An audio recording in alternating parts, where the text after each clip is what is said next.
Dans l'exercice numéro 6 du TD de physique 11, il était question de traiter l'atmosphère dans des conditions non isothermes. On avait effectivement vu dans le cours qu'on avait traité, nous, le cas de l'atmosphère isotherme, en considérant que sa température était constante sur toute la hauteur, alors qu'en réalité, elle est variable. Donc, c'est l'objet de cet exercice numéro 6 qui va faire une petite variante par rapport au cours. Donc, on vous donne différentes informations et notamment, on vous dit que la température de l'air décroît linéairement avec l'altitude. Donc, comment interpréter une décroissance linéaire? Ça veut dire que graphiquement, la température diminue donc selon une fonction affine, selon la droite bleue qui est dessinée ici, température en ordonnée et altitude Z en abscisse. Plus Z augmente, plus l'altitude augmente, plus la température diminue. On vous donnait donc deux points de référence finalement sur cette droite, au niveau de la mer, altitude Z1 nulle, température T1 20 degrés Celsius, et au sommet de l'Everest, altitude Z2 8850 mètres et température T2 qui valait moins 40 degrés. On vous demandait donc dans la première question de déterminer la loi de variation de température avec l'altitude. Donc, dans ces cas-là, ce qu'on vous demande, il faut bien comprendre les choses, c'est l'expression de la température en fonction de Z, finalement l'équation de cette droite bleue qui est dessinée sur ce graphique. Donc, on vous demande finalement de donner l'expression sous la forme AZ plus B, puisque c'est une fonction affine, et de ne pas en rester là. En fait, on attend de vous que vous donniez les valeurs des coefficients A et B.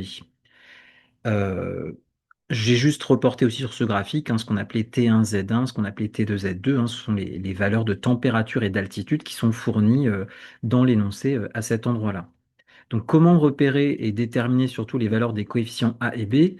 En fin de compte, que représente A et que représente B? A représente un coefficient directeur pour cette droite et petit b représente l'ordonnée à l'origine. Alors, coefficient directeur, ça on sait calculer. On fait la différence de deux ordonnées appartenant, de deux ordonnées de deux points appartenant au graphique, à la courbe, à la droite ici en l'occurrence, et on divise ça par la différence entre les deux abscisses correspondantes à ces deux points sur la droite. Donc j'ai bien répertorié ce que j'appelais T1, ce que j'appelais T2, ce que j'appelais Z1 et ce que j'appelais Z2, avec le code couleur qui est le même que celui de la figure. Et j'ai fait le calcul en convertissant tout de suite la température en Kelvin, parce qu'on verra plus tard finalement que cette loi sera utilisée dans une équation d'état des gaz parfaits. Donc toujours avoir ce réflexe de ne pas laisser en degrés Celsius, même si pour la première question, ça n'a finalement pas d'importance de faire la conversion pas, mais ce sera utile pour plus tard. Ne pas oublier ensuite, quand vous faites le calcul, de mettre l'unité, hein. L'unité, donc vu que j'ai converti en Kelvin, ça va faire des Kelvin au numérateur divisé par des mètres au dénominateur, donc ça fera bien des Kelvin par mètre. Il ne faut pas être étonné du coefficient négatif de ce petit a, puisqu'on a une fonction décroissante. Comment on interprète cette valeur? Alors d'ailleurs, c'est ce que je dis, hein, ce que je disais tout à l'heure, c'est que vous auriez pu laisser en degrés Celsius les températures. La différence entre les températures en degrés Celsius ou en degrés Kelvin, c'est la même chose. Ça aurait donc donné un coefficient du style -6,8, 10-3 degrés Celsius par mètre.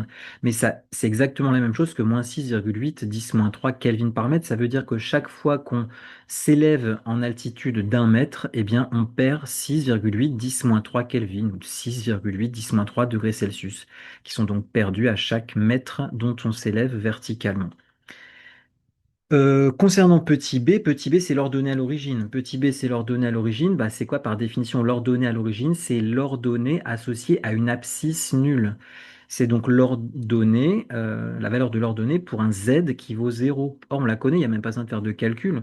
Pour z égale 0, je sais que l'ordonnée vaut 293,15 Kelvin. Donc petit b vaut 293,15 Kelvin. Donc finalement, notre équation d'évolution de la température, c'est bien AZ plus B avec un A qui est négatif et un B qui vaut 293,15 Kelvin.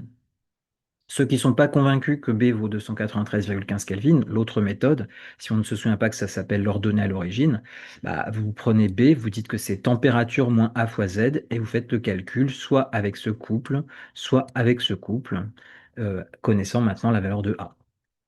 À la question 2, on vous demandait d'établir la loi de variation de la pression avec l'altitude. Donc là, c'est la démonstration qu'il y a dans le cours. Alors pas tout à fait, parce que dans le cours, je vous ai proposé deux démonstrations. La première démonstration que je vous ai faite, qui permettait d'établir l'expression de la pression en fonction de l'altitude dans l'atmosphère, c'était de passer évidemment par la relation fondamentale de la statique des fluides et de résoudre une équation différentielle. Et en dessous, une fois qu'on avait fini la démonstration, je vous ai dit, bah, on peut utiliser aussi la méthode intégrale. Et à vrai dire, je dirais que je vous conseillerais plutôt d'utiliser la méthode intégrale qui marche à tous les coups, hein. On s'en sert pour l'établissement de la pression en fonction de la profondeur dans un liquide. On s'en sert aussi pour les gaz et ça marche à tous les coups.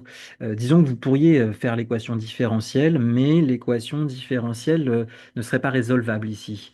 Donc voilà, vous aboutiriez à une impasse. Donc autant privilégier tout de suite la méthode avec l'intégrale. Mais dans les deux cas, de toute manière, si vous appliquez la relation fondamentale de la statique des fluides sur un axe au Z ascendant, bah voilà, précisez bien que c'est un axe au Z ascendant. La relation évidemment est la même. La variation de pression est égale à l'opposé de la masse volumique de l'air fois G fois la variation d'altitude Z, avec ρr, donc la masse volumique de l'air. Et cette masse volumique de l'air, il faut dans un premier temps l'exprimer en fonction de la pression, puisqu'en fait, elle dépend de la pression. Et vu que la pression intervient dans cette relation fondamentale de la statique des fluides, il faut montrer la dépendance de la masse volumique de l'air avec la pression. Donc là, ça se fait comme on l'a fait dans le cours, hein. Déjà, vous partez de la définition d'une masse volumique en disant que c'est masse sur volume. Et puis cette masse d'air, je l'ai transformée d'abord en disant que c'était la quantité de matière d'air fois la masse molaire de l'air. Et vu que le sujet indique que l'air est un gaz parfait, si le sujet ne le disait pas, ce serait à vous de formuler l'hypothèse. Eh bien, il vérifie l'équation d'état de gaz parfait, c'est-à-dire PVR égale NR fois R fois T. Et donc ce NR sur VR, on le retrouve ici, hein. Et donc si vous reformulez, eh bien, ça vous donne du P sur RT. C'est pour ça qu'ici, il y a un P sur RT qui apparaît, qui correspond à NR divisé par VR. Donc on voit bien que la masse volumique de l'air qui est ici dépend de la pression. Je peux donc remplacer cette masse volumique par l'expression que je viens de trouver et ensuite donc faire aussi apparaître que la température, c'est la petite variante par rapport au cours, eh bien, dépend de l'altitude ici, hein. C'est du AZ plus B, ce n'est pas une constante. Dans le cours, T était une constante, atmosphère isotherme. Là, la température n'est plus une constante, c'est AZ plus B. Et pourquoi c'est important de le signaler? C'est parce que Z est une variable. On voit bien qu'ici, ce sera une variable par rapport à laquelle on va faire une étude. Et elle est d'ailleurs du bon côté, hein. Le Z ici est du côté de dz. Par contre, la pression, il y a la pression qui traîne ici. On va séparer les variables pression et altitude pour que la pression soit d'un côté du signe égal. Elle est déjà ici à gauche. Donc la pression qui est ici, je vais la basculer à gauche. Ça va diviser par P. Et ici, je vais laisser tel quel, puisque le Z et tout ce qui est en Z est à droite. Donc, j'ai bien séparé d'un côté et de l'autre du signe égal la pression et l'altitude.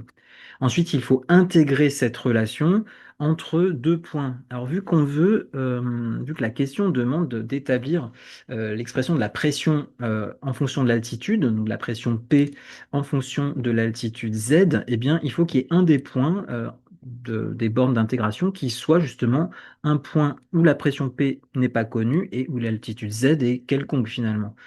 Et l'autre borne, il faut que ce soit un point de référence. Or, il y a un point de référence dont on connaît la pression, c'est le point d'altitude Z égale 0 et de pression P0 1013 hectopascal. Donc, partant de là, vous avez cette relation qui devient celle-ci. J'ai juste séparé un petit peu le dp sur p pour faire apparaître 1 sur p dp pour peut-être calculer plus facilement la primitive qui suivra. Et on a cette relation. Il faut juste faire attention que les bornes qu'il y a doivent être cohérentes entre elles. Les bornes qui sont en bas ici, vous voyez, c'est bien le point de référence d'altitude nulle et de pression P0, 1013 hectopascal. Les bornes qui sont en haut correspondent à la pression P et à l'altitude Z, qui sont les bornes associées au point M d'altitude quelconque.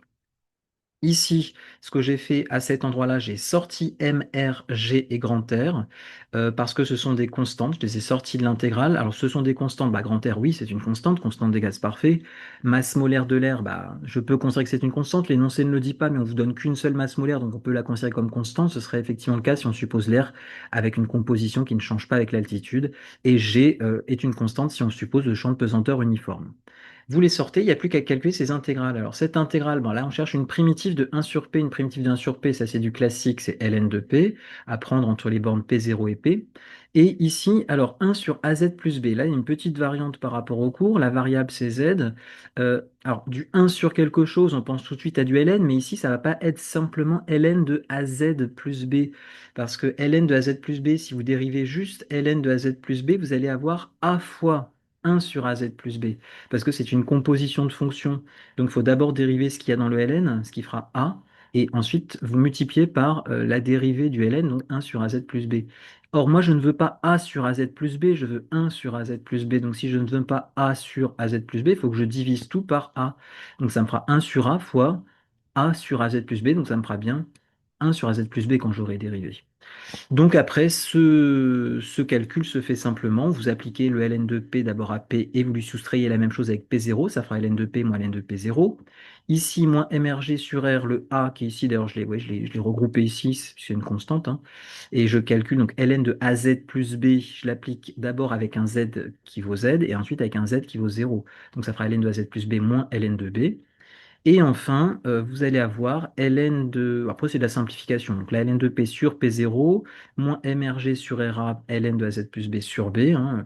Et j'ai simplifié l'intérieur du ln ici, d'ailleurs, AZ plus B, AZ sur B plus 1.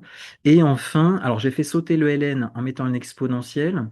Donc, ça fera faire exponentielle de tout ce bazar-là. Donc, ça fait bien ce que j'ai marqué ici. Et petite simplification qui est peut-être pas évidente.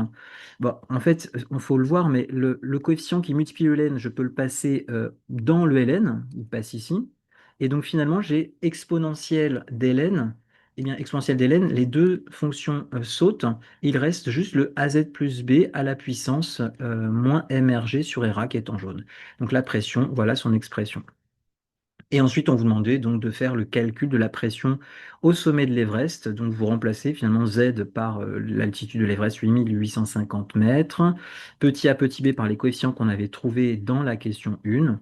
Et petite subtilité, attention, la masse molaire de l'air, bien la convertir en kilogrammes par mol. Alors, j'ai converti le P0 en pascal. Vous n'êtes pas obligé, vous pouvez laisser en barre, puisque finalement, là-dedans, P étant, vous avez un P égal à P0, donc c'est-à-dire qu'a priori ces deux termes ont la même dimension, et en fait tout le reste est sans dimension. Ici vous avez AZ sur B plus 1 qui n'a pas de dimension, donc en fait la dimension de P sera la même que la dimension, enfin que l'unité je veux dire, de P sera la même que l'unité de P0, donc vous n'êtes pas obligé de convertir, hein. Ça fait 3,2 10 puissance 4 pascal, 0,32 bar, donc ça fait pas une valeur très différente de ce qu'on aurait eu avec le modèle de l'atmosphère isotherme vu dans le cours. Donc finalement, le fait que la température décroisse linéairement, ça n'a pas eu d'incidence plus que ça. En réalité, disons que ce modèle non isotherme aurait peut-être davantage d'incidence si on avait calculé la pression à une altitude encore plus élevée que les 8 km d'altitude de l'Everest. Plus on s'élève en altitude et plus finalement la différence aurait eu un impact sur le fait, sur le résultat du calcul.